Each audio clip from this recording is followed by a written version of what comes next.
been in thus far, do you feel like this film, The Man with the Iron Fist, is the best you've been in, and why? Why do you feel that? I won't say it's the best film I've been in, because I've been in some good films with some great directors. Right.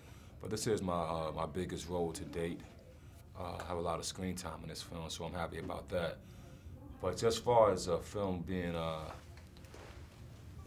totally about entertainment and not nothing whereas you gotta like based on the reality or comedy, this is pure fun and entertainment.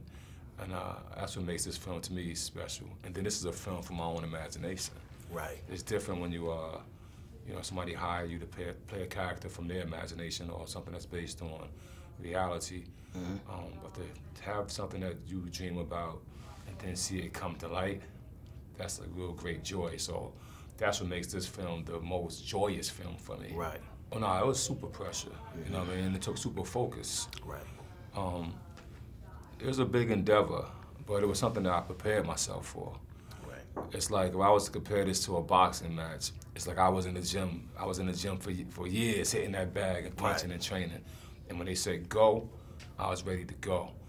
When I got each phase of it, from story to screenplay to actually then directing it, and then even having to act in it. I will admit that at one point I wasn't going to cast myself in the film. I was going to hire somebody to come on board. But the producers actually were fans of my acting abilities, and they loved the films I did prior. So they was like, no, we want you as the blacksmith. Right. It wasn't a question of doubt in their mind. So I knew it was going to be a big task, but I took it on. And I had a few schizophrenia days, you know what I mean, where I had to think like, yo, who am I? Right. But I lived it out. And the music came last. You know, music's my second nature, so that wasn't no problem. Right. Took longer than I thought. It took us 8 months to write the score for this film, which usually don't take me that long. But I guess because I'm so close to it, you know, it just took a little extra energy out of me. I had an advantage being that the character was a figment of my imagination, so I had that advantage that maybe another actor wouldn't have, because I knew the dynamics of him. I know his backstory that, you know, when you watch the movie, you won't see his whole backstory, you know. Actually, on Machinima today, they did a little animation about some of his backstory. Knowing where he come from, I knew where he was at in the film. Right. The hard part about playing the character, though, so it's like I said a few seconds ago, was in the daytime or in the morning, we would be shooting other actors. And then after lunch, I got to go put on my costume, you know what I mean, sit in that makeup chair and become this guy. And for me, when I act, I try to channel energy. Right. And for him, I channel energy, you know, from different sources of people that I've read about in history and things like that, you know, and I feel like I really delivered him. You know, he's real soft-spoken and all internal. And you know me, I'm Right. So, you know what I mean? So I just went opposite of myself. Right. You know what I mean? And like I said, knowing his history helped me play that character. Right. Lucy is a master of her craft, a very strong-willed woman, knows what she wants.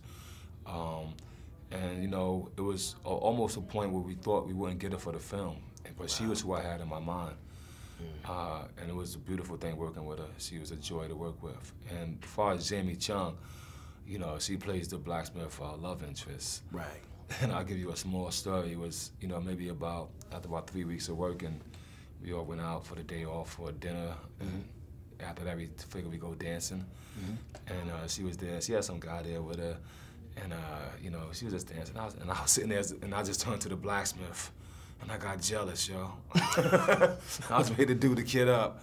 Then one of the other actors was telling me, like, yo, chill, man, you've been drinking, chill, you had a drink today. Cause you know, one thing about this film I want to share with people that just watch your interview is that the focus that it took to do this film, you know, I'm from Charlotte, Staten Island, meth, no meth was involved, you know.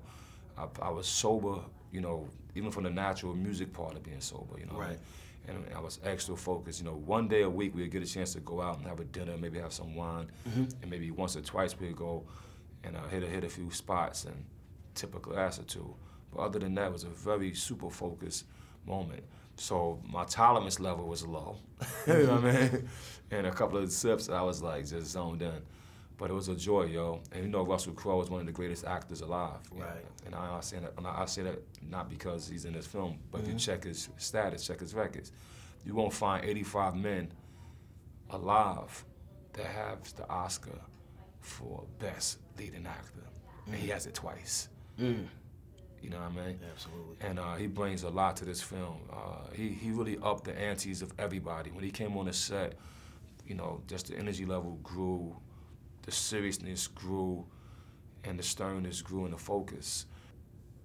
What does the RZA want his fans and the general public that's gonna go watch this film to walk away with when they view this body of work? Well, first thing is entertainment. Make sure you walk away entertained. I compare this film to my first album, 36 Chambers. Wow. And I know that's a big statement, but that album entertained you. You know what I mean? It changed the game, actually. Right. And it also informed you. And this film does have some information in it. For my fans who know what I bring to the table, whether they read my books or listen to all our music, they know that I always put a spoonful of wisdom in things. And, you can't tell in the trailer, but when you watch this film, you will get that spoonful of wisdom. But most thing I want people to walk away from is saying, yo, I had a fun, entertaining night at the movies. Right. You know, Friday night, Saturday night, whatever night you choose to go, this is the party one. This is the one you go, you get your popcorn, and you sit back, and you're like, ooh, yo. You're gonna be tapping your feet. The music is going crazy.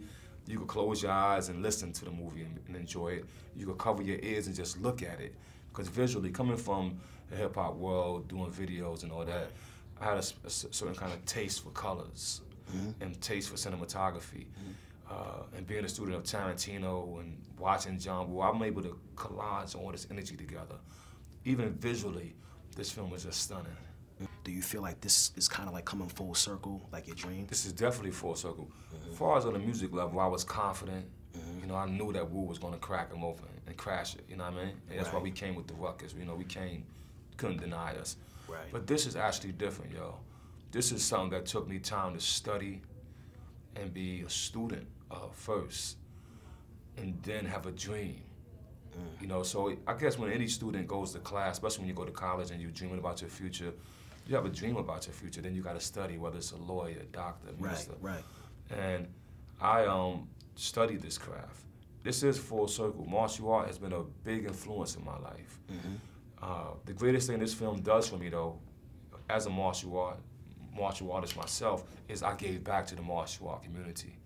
We got people in here like Rick Yoon, the Taekwondo fighter, good actor as well. We got Kung Lee, UFC champion. The wrestling champion, Dave Bautista, who's also a serious martial artist. We brought in Gordon Liu, you know, the original master killer from the movies. Right. Chen Quan Tai, the original Tiger style master. And even from Beijing, we brought in a whole troupe of true living martial artists who are striving to be movie stars and striving to do this. And we got all this energy together. So for me to go to China and to give back, you know, Universal spent millions of dollars on this film, and for me to go back and give it back to these people who inspired my life, to me that's the greatest blessing. And now the reward of it, of course, is coming back to America with a film from American sensibility, you know what I mean? From the tutelage of a man like Mr. Tarantino, and giving us the man with the iron fist. You know, very rarely you go in to a movie theater and see that Hollywood is putting out a film like this. You know what I mean?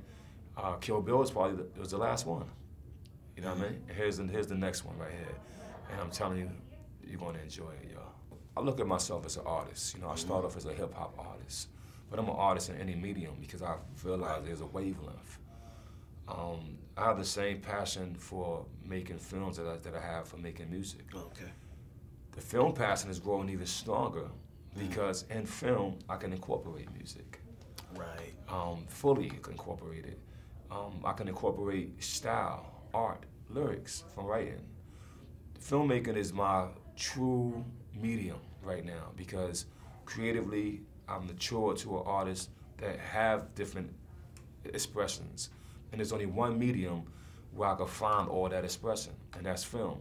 Now in music, we did it because we had videos, but in the video, we're talking about a 3-minute story. Here we have a whole feature film with frames going at 30 seconds, per, 30 frames per second. Pictures give you thousands of images and words. And when you watch this film, you're gonna be so inspired in many different ways of enjoyment. But this is a combination and an accumulation of my talent right here. So I'm going to continue to make films. But as far as working with the great MCs that helped me out on the project, the entire Wu-Tang clan got involved on the soundtrack. Right. Kanye West, who I brought into the editing room and showed him the scene where I wanted the song to go. Wiz Khalifa, another beautiful young brother who also came down to the studio and watched a few clips, you know what I mean? And we also got the Black Keys, you know, who was the last guys who I was in the studio with before I started the film. We had took 10 days to go to the studio and vibe out and empty out my music, you know, hunger. And we got a great song. And then you got people like Corinne Bailey Ray, you know, who was one of the earliest persons to watch the film. So all this energy is accumulation of art, you know what I mean? Focus and creativity, you know, and it's really something special, yo. Musically, visually, hit the number, yo. All right, so one last question here. If you could just narrow it right there in a couple of sentences. These past few years working with and alongside Quentin Tarantino, what has that journey been like? And do you feel like everything you've experienced from the inception of your career, all the struggles that you had to go through in order to be the mogul and the person that you are, do you feel like this was supposed to be like this, and I'm glad it went the way it did? I'm definitely glad it went the way it did. You know, working with Quentin, you know, I'm looked upon as the abbot of Wu-Tang Clan, a teacher of many. And yet, to Quentin, I became a student. And that's the lesson that I would share with any man. Every master, you know, should realize that even though you're a master, you should never stop being a student.